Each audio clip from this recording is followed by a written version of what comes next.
All right, Steve, I think you're good to go when you're ready. All right, great. Thank you, Ben. Good afternoon, everyone. My name is Steve Platts, and I am the Acting Chief Scientist for the Human Research Program. And welcome to the Pre-Proposers Conference for the HERO 2020 Appendices A and B. Next slide, please.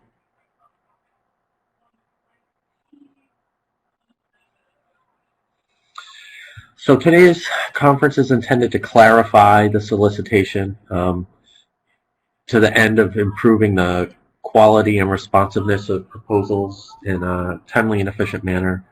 It gives us the opportunity as the scientists of HRP to deliver some information, answer questions, and just make sure everyone understands exactly what we're looking for.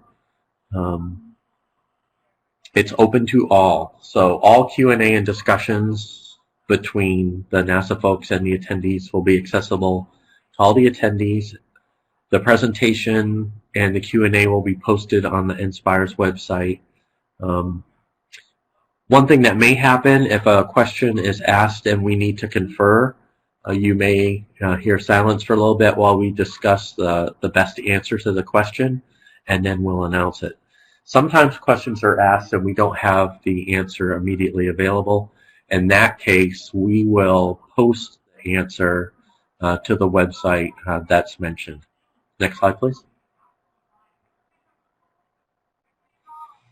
So the Human Research Program is an applied research program. We're not NIH in space. This is very important to understand. We can't do all the mechanistic work that we may want to do. We don't have the money or the time or the other resources that are available. For that reason, we have to focus our research. So HRP primarily does three things. We perform the research necessary to understand and reduce the spaceflight human health and performance risks for exploration. The second is we enable development of human spaceflight medical and human performance standards. These are things like amount of exercise required, maximum CO2, things like that, radiation exposure. So the research we do feeds into those.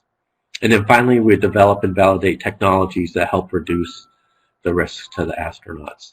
These technologies can be anything from something very medically oriented, like a next generation ultrasound machine. It could be something like how do you produce sterile saline in flight?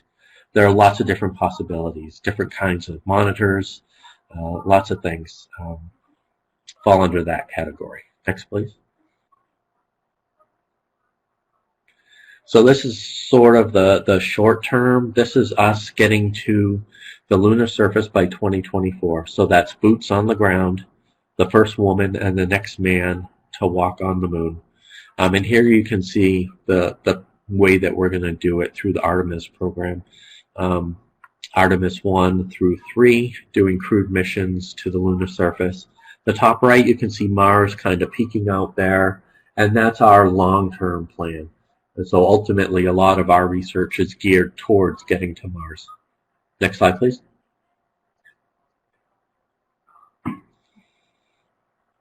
So the Human Research Program is divided into 5 elements. And what I'm going to do is, since we have most of the elements represented, I'll have each element scientist describe their element. So I don't see anyone from Exploration Medical Capability. So I'll describe this element. They're sort of the pointy end of the stick. They are the next generation medical operations folks. They're the ones who do a lot of the technology. They look at the medical risks that may occur. So what diseases or injuries or things are most likely to occur, and they work towards ameliorating those. How do you treat them? Things like that. Human factors and behavioral performance. I believe I see Dr. Williams. Would you describe that? Yes, thank you, Steve, and thanks everyone for joining us today and giving us a chance to help share the perspectives on this research. So our element really focuses on the human being, how they're going to endure the long-duration space mission, how that might change their cognitive, psychological processes as a result of multiple spaceflight hazards.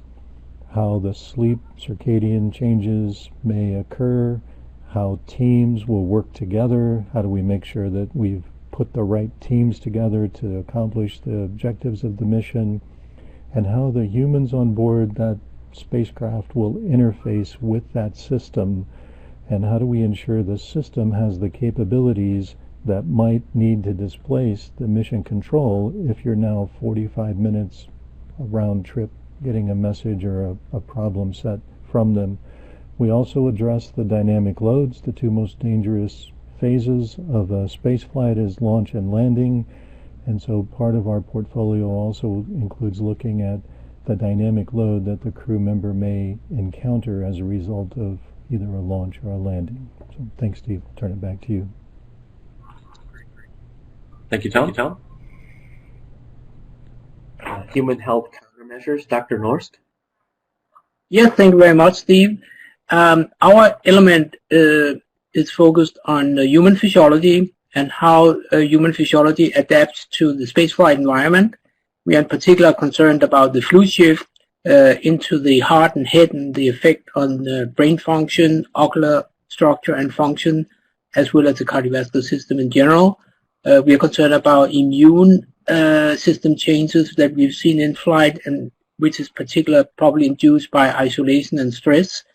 We are concerned about the conditioning of the musculoskeletal system, bone and muscle, as well as the sensory motor system, in particular after G transitions from weightlessness to a planetary surface.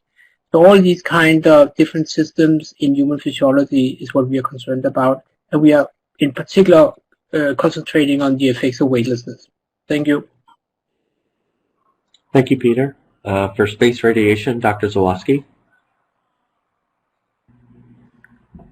Hello, this is Janice. So at the space radiation element, we are interested in buying down the risks associated with space travel. And this includes space radiation-induced carcinogenesis, as well as cardiovascular disease and degenerative effects, such as immune and CNS effects.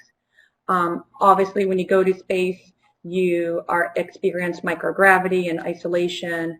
And so we integrate with the other elements, including human health countermeasures, to do research on CVD or cardiovascular disease and degenerative tissues. And you also work closely with human factors and behavioral performance on the effects to the CNS. The radiation portfolio has changed in the years, and this is due to the direction of going to the moon and Mars, which is beyond low Earth orbit, and the Van Allen belts. So the space radiation research has really shifted from solar particle events and now accounts for exposure to galactic cosmic rays, which include high charge and energy ions, and also the effects of chronic radiation exposure. Thank you, Steve. Great, thanks, Janice. And then finally, research operations and integration, Dr. Stenger. Hi, this is Mike. I just want to do a quick comm check because I see some texts. How am I coming through? I hear you loud and clear. Okay. Well, I see several people's. Well, I think it might be individual connections. It seems like a mix in the general chat. So ROI is for those of you that are familiar with NASA. We're formerly the ISS-MP element. We're sort of different from the other elements in HRP, where we're the implementation arm. And so once one of the other four elements selects a research study, we're the ones that'll help you through the process of actually implementing it. Whether it's a spaceflight study or a ground analog study, we'll work with you to define your